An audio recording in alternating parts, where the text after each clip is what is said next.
This episode of the Therapy Unmasked podcast is brought to you by the Therapy Unmasked online courses.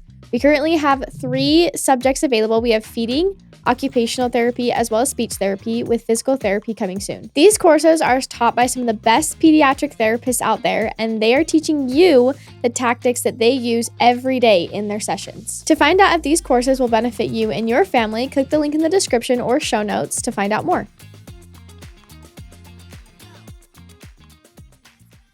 So you don't want kids to be falling far behind and then staying behind their peers. Pediatric PT, we help them get that independence and navigating their environment and those gross motor skills so they can keep up with peers.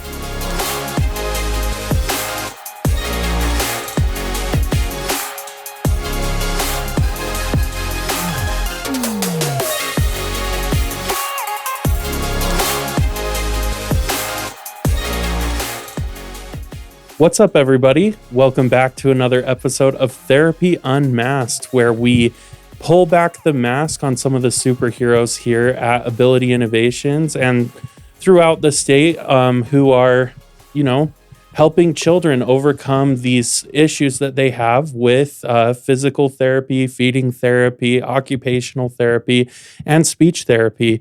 And today we have a really cool guest. Her name is Liz. Hi. And we're also joined by Nick, who's an occupational therapist here and owner of Ability Innovations. Hello, everybody.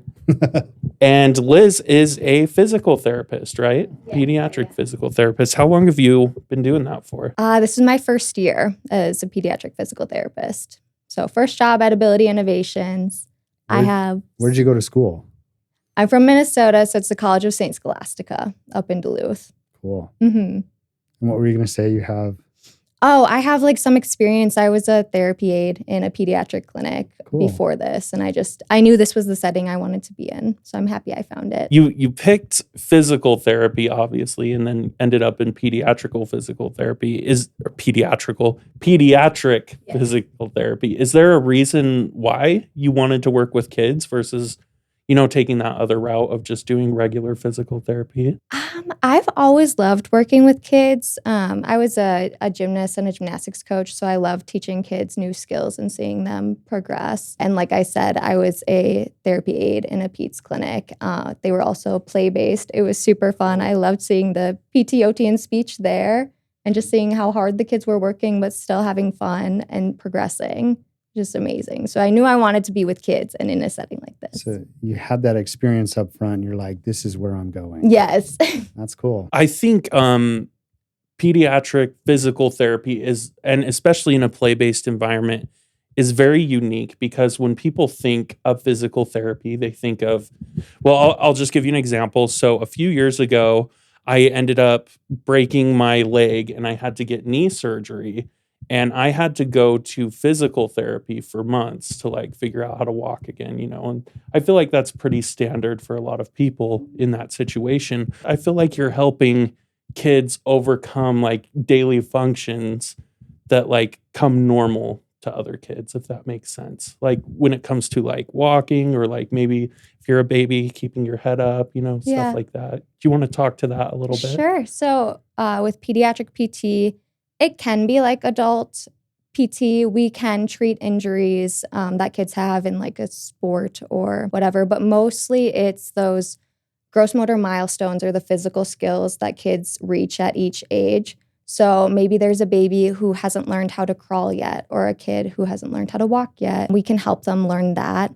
It's also just helping kids become more independent in their environment. So can they go up and down the stairs by themselves in their house? Can they stand on one foot long enough to get their shoes on and off? So I think most people think about physical therapy as this rehab therapy. It can be, yeah. Yeah, it definitely can be. I mean, we have seen those types of kids here.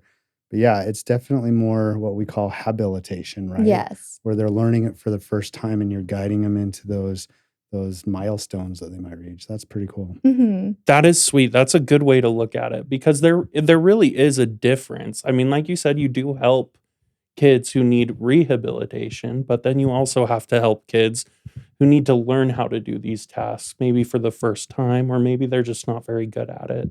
So I think that's a really great way of explaining that to people. So kind of pivoting a little bit more towards you, You chose the play-based approach. How is that different than like other forms of physical therapy? What makes the play-based approach so special? And do you think it's more effective? Physical therapy can exist in so many settings. They're all different. But what I think of as like regular physical therapy is more of a gym setting, and they're doing exercises to increase whatever their deficits are. If it's like strength, balance, coordination, if they have pain, they're helping with that. And then play-based, I think works better with kids because play is their primary form of learning, and it's just increased motivation for them to participate in exercises. So we're working on all the same areas. It's just a way to motivate kids to do those exercises. Yeah, I've seen a lot of physical therapy stuff in the past where the kids don't like it because it's hard. A lot of times exercise is hard. And if they're in pain, even worse, right? Right. And so if you can do it through play, then they're motivated to do that and they want to do that. Right. So do they feel like they're actually exercising, or is it like disguised? I think it depends on the kid and what they like to do. Sometimes they can still feel like they're exercising because what they're doing is hard, but we find games that they enjoy, or we do a lot of imaginative play, like can you cross the bridge, which is the balance beam, or we do a lot of like animal walks, pretending to be different animals for strengthening and things like that, where so that you know that it's exercising. They're exercising. It's hard, but they're having fun doing it. Yeah, it's kind of an interesting way to do it. And I think that's really how kids learn best. Yeah, like I said, I think play is the primary form of learning for a child. So I think it's very motivational, and it's how they're going to like progress with whatever they need to here, whether that's strength, balance, coordination. When I've seen people do, like I've seen animal walks in like football camp or whatever. And, those guys are working really hard. But tell us about like how you have to keep yourself active, because you have a very strenuous and active job. Yeah. I guess if you see someone running around the clinic, it's probably me. Probably you, yes. You bring your tennis shoes every day. I do. I'm in tennis shoes. I was in tennis shoes for Water Week. I was ready to run after kids and do all the exercises. I think that's another motivator, is just you don't want the kids to have to be doing these exercises by themselves. A lot of them like need someone to be doing it with them and like through play to help. So that you're engaging with them to their full level. Yes. Does that ever tire you out or wear you out? Yeah. Some days I'm tired when I go home. It's so much fun though. Yeah. I mean, parents see us with like their kid, and then we times that by however many kids that we work with in a day. It could be 6, it could be 12. I mean, just depends on the day, right? But that can get really tiring after a day. Do you feel like you would recommend being a pediatric physical therapist like that to all of your other classmates? I love pediatric physical therapy. I think it takes like a special kind of person. Like you need to be interested in the setting and working with kids, being able to do the exercises and like participating with them. I think if you're passionate about working with kids and seeing their progress, meeting those milestones, it's a really good place to be. And tell us about some of the things that you've learned along the way so far. Like what kind of superhero powers have you gained as you've been doing this? The ability to adapt. Like during a therapy session. Like a kid decides to do something else and you're like, okay, let's do it. Right. Just on the or fly. Like, and not having a solid plan going into a session, I think is helpful. Like having a general idea of what you want to work on, but kids are motivated by different things every day. They want to play with different things. So just being able to adapt and find exercises that'll benefit them, but are more in the area that they're wanting to be in that day. That's interesting. How do you control a situation like that where let's take the balance beam as an example, where you're trying to work on balance, but maybe the kiddo doesn't really want to be on the beam right now. They want to go play with blocks or something. How would you make that help them like still get that balance exercise in, even though they don't want to do that task? Yeah, if we're talking specifically about the balance beam, like I said earlier, it can be a bridge to get the blocks to play with, or the floor is lava, you can't step on it, you're walking on a tightrope going across. I had one kid who we said the balance beam is the hallway, and we were walking down to get food from the kitchen, and then we would bring it back to eat. So just finding whatever they're motivated by. That's so you came up with that in 2 seconds. That's so cool. Like, I would have had to think about, I'd be like, oh, okay, you want to play with blocks? What do we need to do? Yeah. But we make that you were just relevant? like right there. That's so cool. Yeah. And I feel like that's very beneficial just to be able to like have an idea in so many different ways for whatever the kid wants to be able to do. I think one thing also that I'm thinking of is trust that these kiddos have in you. How do you build that trust with them? Because obviously, like we've talked about, like physical therapy can be scary. Like when they're on that balance beam, they might be afraid that they fall. Or I was in Ogden the other day, and there was this girl, and she was on a ramp, and they had put like little sticky toys on the side, and she would walk down and pick them up, and then she had to walk backwards. And it was really hard for her to walk backwards, and she was really scared that she would fall. So the physical therapist would keep her hand on the back of this girl just to make sure she didn't fall over. How do you get to a point where the kiddo feels comfortable enough to do these things? I think building their confidence in skills, and there's different levels of assist. So you can start by like either fully assisting them or holding on to both hands and helping them through a task, and then slowly progressing like, oh, maybe we can do it with one hand and you're holding on to something with your other hand. So you're still feeling stable. And then also kind of affirming in them that like they're able to do it. Like, look, you made progress. You only did it with one hand this time, just so they feel confident in what they're able to do. Kind of guide them through that process. Is that something that you kind of explain to parents of what they can do at home? Yeah, what they can do at home. We call them like home exercise programs, but I always tell parents like, oh, if you're able to, you can work on this and it'll really help their progress, because kids normally come one time a week. Like if you're exercising one time a week, it's good, but you're going to see more progress if you're doing things consistently. So it's really important that parents know what they can do to keep helping their children at home. How often are parents like watching your session or engaging in your session so that they know like, oh, I need to hold on to them like Liz is doing? I think majority of the time, like most of the kids I see, the parents will come back and be watching. And then I also try to have open communication with parents. So tell them what we're working on, how they can help them at home, things that can still progress, things like that. Just having like communication between the PT and the parent of how their child is doing, so they really understand what we're working on and that how they can be helpful at home. When you were at your other clinic and you were, an aide or a tech there, did you see a lot of that too, where the parents were coming back into the session or watching the session? No, that clinic actually, it was just the therapist and the children back there. So like the parents stayed in the lobby. I think it's really unique that Ability Innovations has the opportunity, and parents have told me this, that like parents can come back and actually see what we're working on. I think it's super beneficial that they can see and really understand what we're doing in PT, OT, or speech, so they can help their children more at home. Yeah, I agree. I think it's very traditional that, we're doing the therapy and the parents stay out in the waiting room. Right. But at Ability Innovations, we've kind of broken away from that a little bit, and it seems to be working and beneficial, right? Yeah, I think so. When you are building rapport with a kid, you're doing all those things that help them feel safe and help them feel successful. Do you find yourself doing the same thing with parents? Yeah, I think so.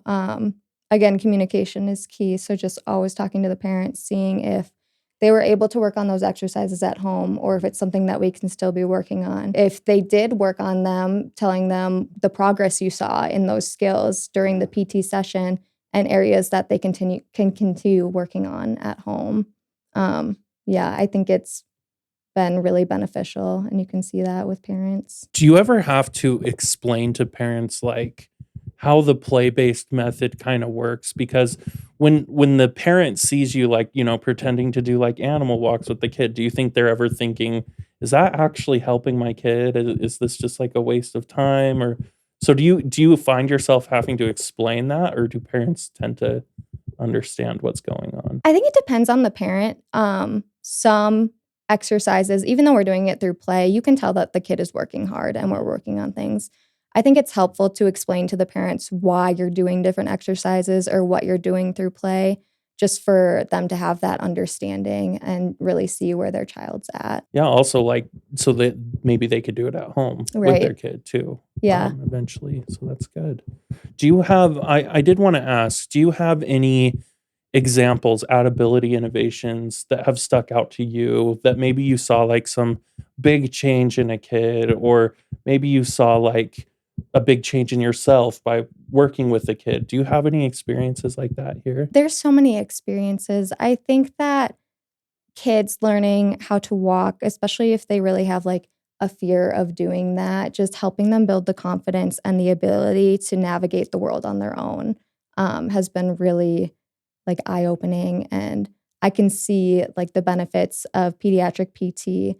And I know I want to be in this area. That is so cool. Yeah. Is there like a certain type of kiddo that you really love to work with? Like some people really love working with the babies, right? Or others are like, oh no, I go for toddlers because it's active the whole time. Is there a certain population or a certain I like type the of kiddo? variety. You Which like all of it? Yes, I like the variety, which we get to see all of it here. Like we can see kids birth through 21 at Ability Innovations. So I think it's fun to be like working with a baby, and then next you have like a 12-year-old and you're working on more of those like big gross motor skills. I think it's fun to be able to do a little bit of all of it, and it helps you not get kind of like tired of only working in one area. What have you found with networking with other therapists, other types of therapists? Yeah, so we have OT, PT, speech, and feeding here. Some of the kids that I see are in all of those All of them, yeah. services. And it's fun to see like what they're working on in other services and kind of incorporate what they're working on to really help the child and help them grow. Because same with PT, like if you're only doing it once a week, like it's not as beneficial. So if I know what OT is working on with a kid in terms of behaviors or other areas, and I can help them work on that when I'm seeing them as well, I think it's more helpful for the kid. So I love working with the other therapists here. So when it comes to pediatric physical therapy, there are some like very obvious cases, you know, where kiddos, like parents kind of understand like my child needs this service.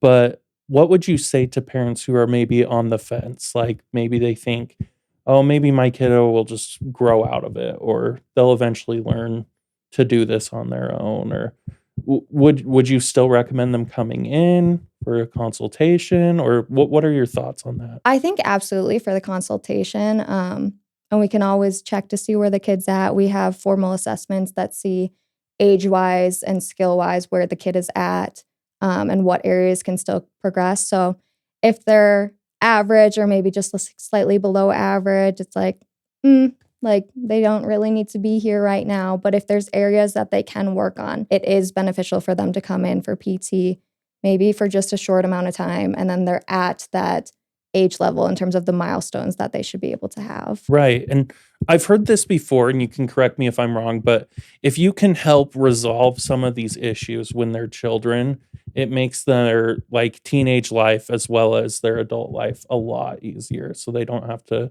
deal with those issues and resolve it. Would you agree with that?